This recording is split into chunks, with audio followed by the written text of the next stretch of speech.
Will you pray with me? God, I ask that the words of my mouth and the meditation of all of our hearts be acceptable in your sight, for you are our strength and our Redeemer. Amen. We are moving right along in our series this summer about why we do the things we do. And today we finish the liturgical year. Remember, our Christian year, the liturgical year, begins with Advent, when we celebrate the expected of Christ's second return, and we remember the birth of Jesus, who came as a baby. And today we are at the end of the liturgical year. It's called Kingdom Tide, and it is the time of the year after Pentecost until right before Advent begins. It's our longest chunk of the liturgical year, 33 weeks, and oftentimes the scriptures that are read in that time remind us of the life of Jesus. And it also reminds us that God is in charge, that God is always with us, and it's always an appropriate time to praise our Creator. We just heard a beautiful psalm of praise being read by Bob, and one that makes us ready to continue praising God all day long. And there are a few verses in there that caution us from trusting the princes of this world. And certainly all of us have things in our world that tempt us, and the princes of this world are persons, objects, situations that take up more of our time and energy than God does. And so there's a caution in there of trusting the princes of this world.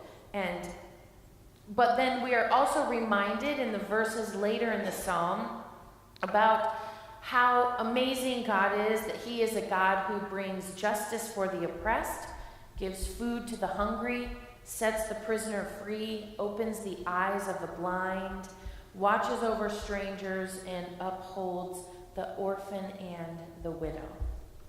Now, I don't think this psalm of praise and remembering how great our God is, I don't think it's a new message or a different message than we as Christians have heard before.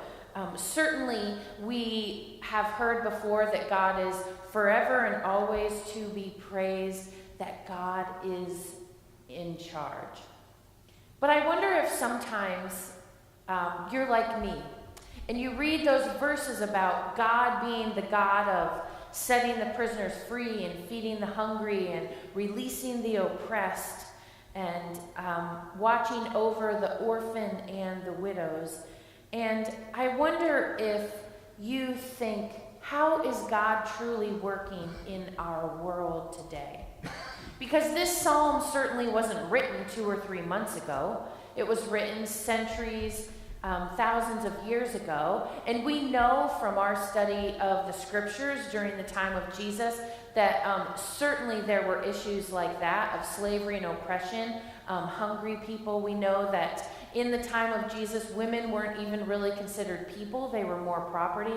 We know that if you were ill or had any kind of disability, that you were cast out from your family and you were forced to beg on the street for food. So certainly we know that in the time of Jesus, those things were happening. But when we look at our own world, if you read the news or watch the news, we certainly have so many of those issues today, don't we? Some of them are a little bit nuanced, but we certainly have people who are oppressed or people that live in slavery. We have hungry people all around us. And sometimes I don't question the greatness of God, but I question, how is that getting any better? After all of these thousands of years and centuries, we know that our God is all-powerful. And why isn't it getting any better? So, how is God really in charge? How is God working in this world today? Well, I started to think about that, and I came upon an example of a lady whose name was Irene Sendler, and perhaps you have heard of her or seen her video going around Facebook at some point, but she was a lady who lived during World War II. She lived in Warsaw, Poland, and she had her certification. She was able to get her certification to be a plumber, and she worked in the ghettos in Warsaw during World War II.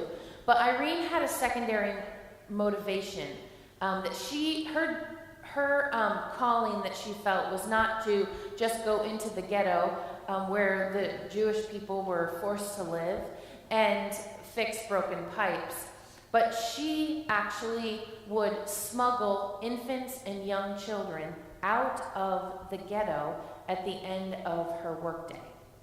Now, certainly the parents would know that she was doing this. They would send their children with her, and so that they might have a better life. And each child that she took, she wrote their Jewish name down on a piece of paper and who their parents were, and then she wrote their Christian name down on that same piece of paper. She kept these papers in some jars that she buried in the backyard. And when she would go in and out of the ghetto to go to work and then to go home, there was a checkpoint with Nazi soldiers there, and she always had dogs with her, and she had trained them to bark when they saw Nazi soldiers. And so this helped in two ways. Certainly they did not want to have to deal with mean dogs that were barking, and so they were quicker in her when she was checking in and out of work. But the dogs also helped cover the noises of the infants and the young children that she was smuggling out of the ghetto. Now, her goal was she would bring the children out of the ghetto and then find them a safe place to live. And her goal was to reunite these children with their parents once the war was over. But as you can imagine, when the war was over and she went to reunite them with their parents, the vast majority of those parents had been killed in concentration camps. And Irene Sendler smuggled out 2,500 children from the Warsaw Ghetto in World War II.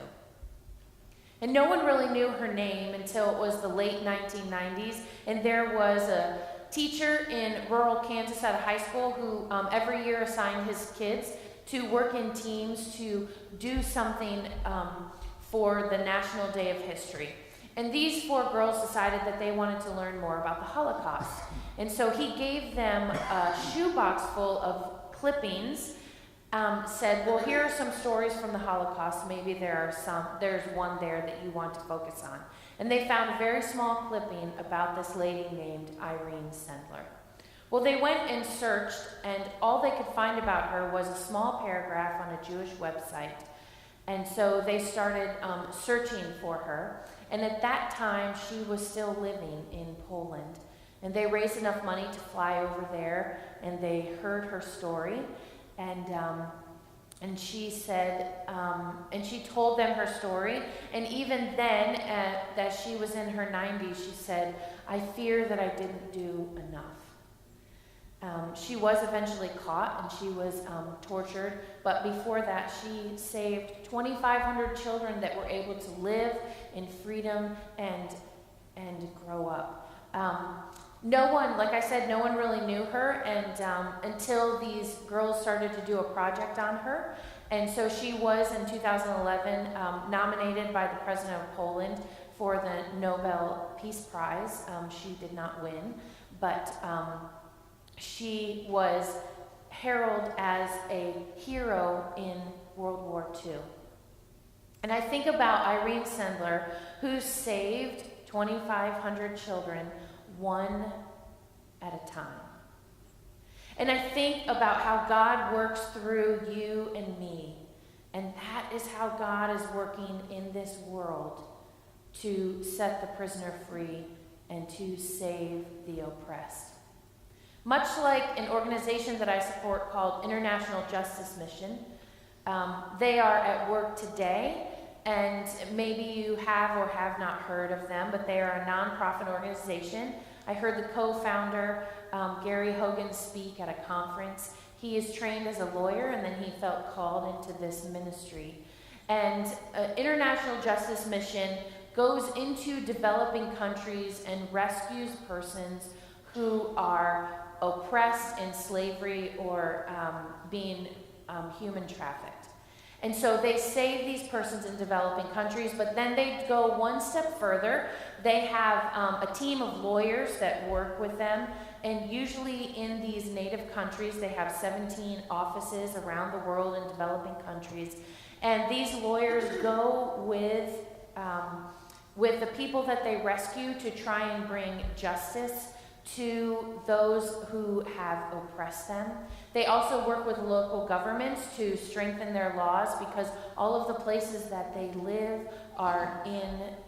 work and live are in developing countries. So their legal system is not completely set up, and so oftentimes it's corrupt, and the persons with the money run the legal system. And so there is a city in the Philippines that they have said that after 4 years of working with their local government, that they can see that the percentage that has decreased, it's decreased 79% for the opportunity for you to find someone in that city who is involved in human trafficking. So another ministry around this world today that is making a difference one person at a time. To date, they have rescued 34,000 people from slavery and oppression and human trafficking. Both of these examples are ones that are lifted up and ones that seem overwhelming to us. I don't know if there's anyone here that can think about saving 2,500 lives, or that can think about going into developing countries and saving persons from oppression. But this is how God is still in charge. This is how God is at work in this world. This is how God continues to feed the hungry. And you and I do that as well. When we give donations or food to the American Rescue Workers, when we donate to the food that goes into the backpacks that go home with kids over the weekend who are hungry. This is how God works through us. When we cook soup, which is a hot meal, and serve it in Altoona for those persons who didn't know if they were going to have a hot meal or not that night. That God is still working in our world, despite how broken it is, that God is working through you and through me. Knowing that we can make a difference one person at a time, one act at a time. It is sometimes hard to think about the dark stories in our world and to think how we can make a difference. But certainly it's happening in you and me. I had a great week at camp this week at Green Hills, and I was thinking about this psalm of praise the whole time and praising God for the creation that I was in. And then it kind of occurred to me, not that I hadn't thought it before, but it gave me a new perspective about the creation that's around us as I was spending time with campers. And I was hearing their stories. And some of those young persons come from places that you wouldn't really want to hear their story. That you would be sad to hear the brokenness that is surrounded in their lives. And yet they come to camp. And it makes a difference for them to be away for a week, to spend time with adults who care and who listen to them and who lift them up. And their faith is so inspiring for someone like me who hasn't really lived through as much tragedy as some of these young persons have. God's precious creation is all around us. And God is in charge, and that we can smile and laugh with one another, that we can pray for one another, that we can do what we can to make a difference, that we can be light shiners in the dark of this world. And we can trust that God's shalom, God's peace is with us. We can trust that when we pray for persons we know or don't know and the struggles that they are having, that God hears our prayers, that God is with that person, that God knows exactly what they need, and that God can change their hearts and change ours to be Jesus, the hands and feet of Jesus. And it's always a beautiful illustration when we get to celebrate communion as we are doing this weekend. Knowing that Jesus died, that Jesus lived in a dark world, that Jesus was pure peace and love, and yet he was killed. Because of the darkness and the broken world that he lived in. But we know that we will never face that fate, that we live in this world that is dark, and we are light bearers to everyone that we come in contact with. Rest assured that God is in charge of the world, of us, and is shining through us to others. Will you pray with me?